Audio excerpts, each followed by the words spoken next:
Hello YouTube, Reseller Mom here. Welcome to this quick little video. I want to do just a little screenshot of my inventory lab and verbally talk you through what I've been talking about shipment manipulation to have less shipments to Amazon FBA. So if you sell on Amazon FBA, you will know that if you do any sort of quantities that are kind of less than 20, you're going to get sent to all over the place. You're going to get 6 here, 4 here, you know, they're going to divide it up to about 3 or more locations, sometimes 2, but rarely are the items all going to go to one location if you're under the 20 quantity. With retail arbitrage, that's really something that you come across a lot. A lot of times on the shelf there is between 2 and 20 that makes sense to have, but if you're going to be shipping all over the place, then sometimes the margins aren't worth it. So this is my little workaround.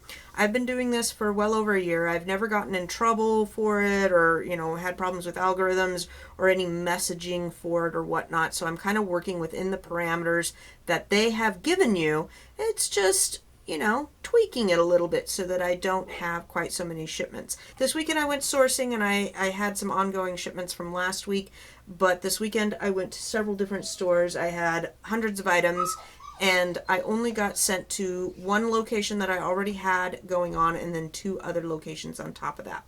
So what I do is, as I'm out in the field with Inventory Lab, I go ahead and add things to a buy list. This will work with a buy list, a live list, a private list. Same kind of concept. You may have to do steps in a little bit of a different order, but you can play with it. You'll get the concept here. But basically I uploaded my buy list. I'm sorry for the dogs in the background. They're being annoying. But I uploaded my buy list, processed it and everything, and now I'm going through and entering the box contents. And at this page, I am going through and changing the quantity right here. So as you can see, like this Wilton cup decor thing, I had originally had 1 in there, and then I just go through and I change it to 4. You can manipulate this up to 11. So if you have between 2 and 11, if you enter in 3, 5, 7, you're going to get sent to 2 or 3 locations. If you enter in 1 and then come and adjust this to 4 up to 11, then it will all get packed into the same shipment going to, this one's going to Philadelphia, PHL 7. So that's what I'm doing. It is a little bit tedious, but it's worth it. And the way I work my shipments, it's fine. I just come in here, I'm laying out all my stuff that I bought and then saying, okay, I've got 3 of this, 2 of this, 11 of this, 9 of this, and then going through adjusting this and printing out the labels.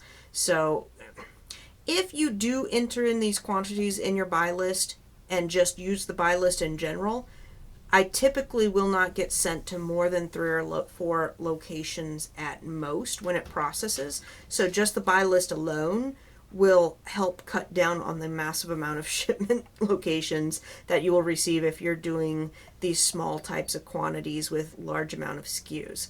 So I hope this has helped you out and maybe better explained what I'm doing. Now, if you do have more than 11, you'll want to put in that quantity, and if it's between 11 and 18, you can put in 18 and then bring the number down, and 18 will make it all go to one location too.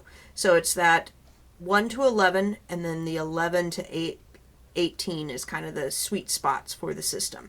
But play with it, see what happens. I mean, you can always just delete something out and re-add it into another batch. If you know, totally mess up. I've had that happen where I've played with the system too much and then just had to delete and re-add because I've messed things up too much. But there you go. That's what I'm doing. It has cut down on the amount of locations drastically. And then for my processing, what I'm switching to is all my partial shipments, like say this SDF one that has 11 items going to it, that may not be worth shipping right now. 11 items, I'd have to look at the profit margins and stuff and see, you know, that shipment may be worth holding on to for another week or 2 to see if anything gets added to it. So I'm kind of leaving these little ones open till about the end of the month or till they get quite a bit of items and make sense to ship.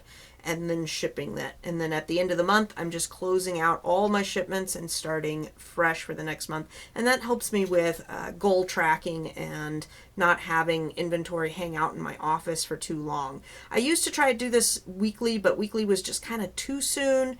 And I tried bi-weekly. I'm trying monthly right now. But whatever works for your system, you got to find what works for you. All right, guys, take care and have a great night.